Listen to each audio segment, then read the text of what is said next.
Dans une déclaration lue lors de la 51e session du Conseil des droits de l'homme, ce mardi, le groupe de soutien à l'unité territoriale du Maroc à Genève, composé de 40 pays, a réitéré son soutien à la souveraineté pleine et entière du royaume sur son sud-province, et pour ses efforts sérieux en vue de régler le différend sur le Sahara marocain. La déclaration, prononcée par la délégation des Émirats arabes unis, a indiqué que la question du Sahara est un différend politique qui est traité par le Conseil de sécurité, qui reconnaît la primauté de l'initiative d'autonomie sérieuse et crédible présentée par le Maroc comme une solution politique au final à ce problème. Différend régional. Le groupe s'est félicité de l'ouverture par de nombreux pays de leurs consulats généraux dans les villes de Dakhla et Laayoune, qui constituent un levier pour renforcer la coopération économique et les investissements au profit de populations locales, et du développement régional comme continental. Par ailleurs, le groupe a noté que la résolution de ce conflit régional contribuerait à la réalisation des aspirations légitimes des peuples africains et arabes en termes d'intégration et de développement, notant la nomination de M.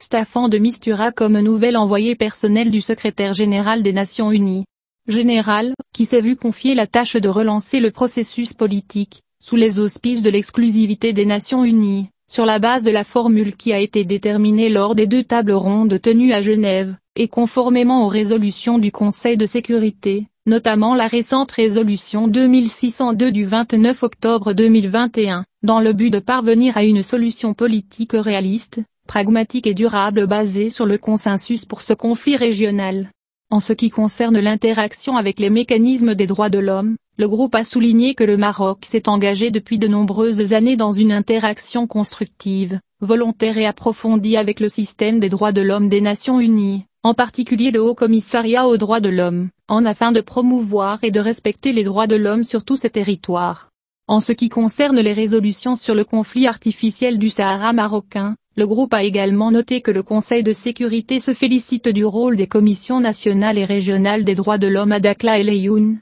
et de l'interaction entre le Maroc et les mécanismes spéciaux de l'ONU pour les droits de l'homme. Conseil